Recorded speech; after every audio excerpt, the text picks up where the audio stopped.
people. So today at this moment I'm going to prepare for my clothes for my soon to be in hospital.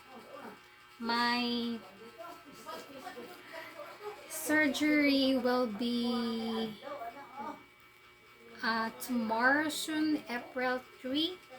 So today it's April 2, 1 p.m. So I'm going to try, even though I feel like I'm 80 years old.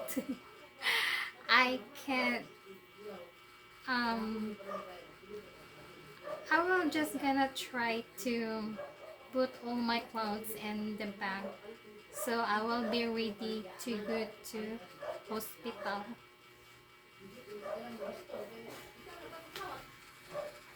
Mura jud ko group.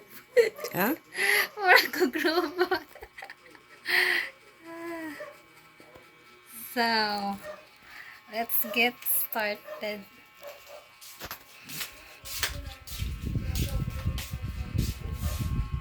Mag-prepare ko karon sa akong mga sanina dalon sa hospital kay para ready na pohon sa April 3 surgery.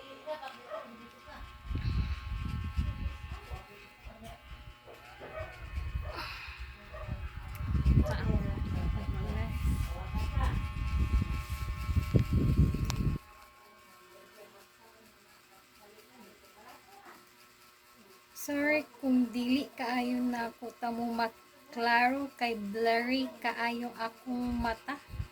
Pero gina-try na ko na mag-talk.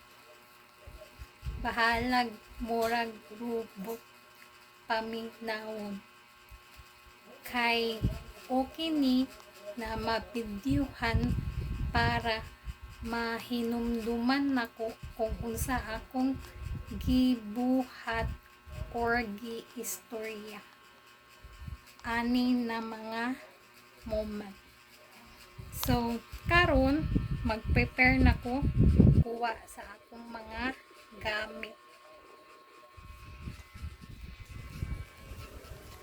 So mauni na bag akong sudlan kay gamay man pod kay ingon sa doktor after surgery ila pag ma-open nila akong ulo ila daw i-test for biopsy para mahibawan kung benign ba or malignant. And after ana dili na ko na siya mahibawan kay pakatulog daw ko nila, so dili daw ko mag-uol. Of course, I'm not gonna worry because I know God is with me because I surrender my life to God. So I trust God with all my heart.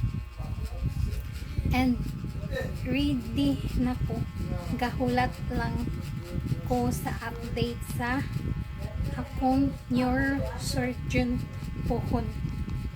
So try na ko ako kaugalingon na ilihok despite na numb akong lawas. At least malihok o para na ay good blood flow. So hinaot ko pohon sa CBC, okay ang mga result. So, nag-ingon ang neurosurgeon na magsalig lang daw sa ila. Murag tulo ka doctor and mag-assess and other medical staff. Salamat sa tanan nila. Akong nadunggan. Dr. Mendoza, Dr. Yakapin, and Dr. Neurosurgeon Daya. Manghinaot ko na ubanan sila sa atong Ginoong Hesus aron mag-successful ang akong surgery and I will have fast recovery. So, mauni akong dalhon.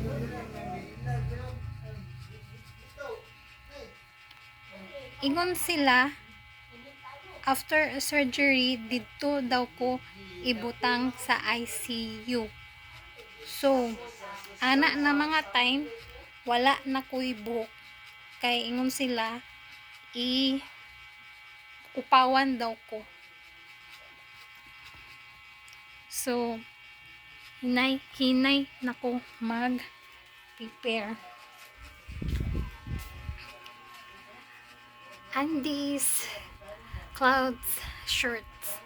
Pero, kung naapa ko sa ICU, for sure na ako'y murag sanina bitaw na sa pang-hospital. So, mauna. Simple lang. Murag gamay lang siya na bag. Kani. And then, and this. And then,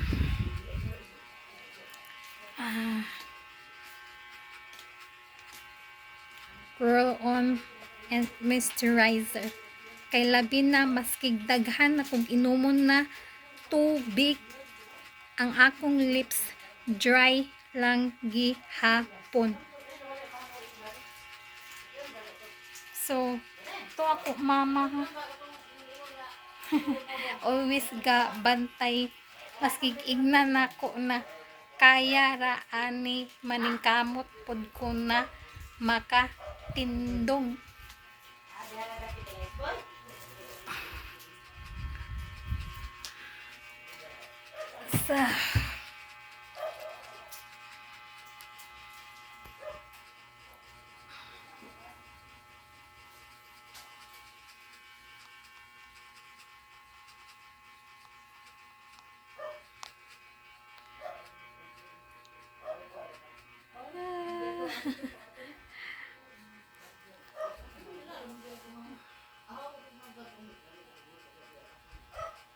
So, manghinaot ko guys na naamo sa maayong panlawas o ubanan mo permi sa atong Ginoo. Salig lang nato tanan sa iyaha. Siguro, dili ko sure kung pila ko ka days sa hospital. So, maybe we will be there until Holy Week. So, dili ko maka-join sa Mass sa Holy Week and Lenten procession, which is sad for me. Because I always do try to be devoted Roman Catholic.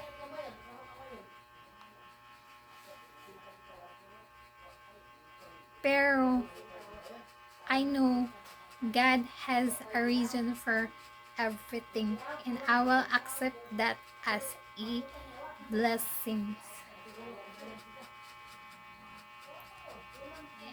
I'm one good guys, kanang dako kaayo akong pasalamat sa akong pamilya ug sa mga tao na nagtabang sa ako. Like, from the bottom of my heart, I'm so thankful. I am nothing without them, especially to my family and friends, and above all, God is my everything. So, let's just stay positive. Maski life is a rest. I'm a fighter and I'm a fake risker. Is that risk? So, let's just chill and prepare Sprouts! Ready naman ni tanan, need lang ni ibutang sa bag. And then kay gihinay-hinay ko naman, gikan ni kami gamay raman na asa ni na among gidala, kay wala ko'y expectation na naadjud ko'y diagnosis.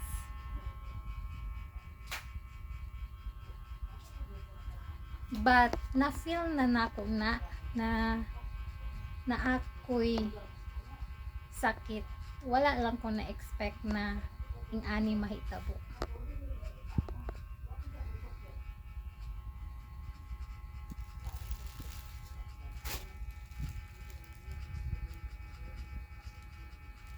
So, sa government hospital to guys, para shit kay mahal kaayo ang meningioma surgery, which mostly common name brain surgery.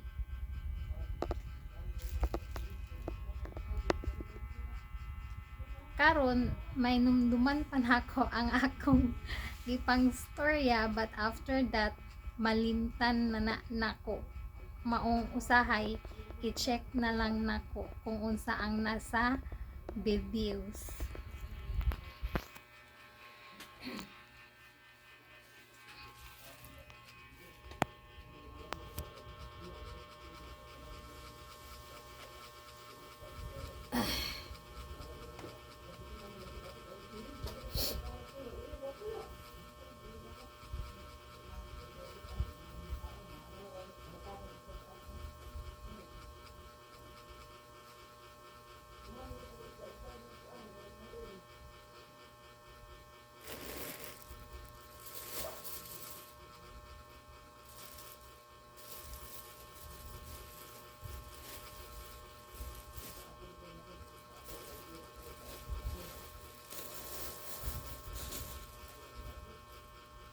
One, two, three, 4, 5,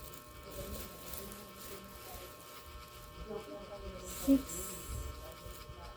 7,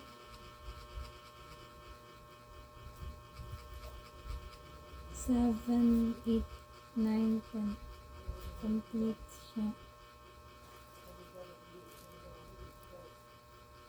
So, April 3 ang akong sked sa surgery puhon. Wala lang ko kabalo what time.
prepared. Take care and stay healthy, lovely people. May God bless us all. Thank you for watching, to all my subscribers and viewers. I truly appreciated you all. Thank you. See you until my next videos. But I'm not sure when I will be home because I don't know.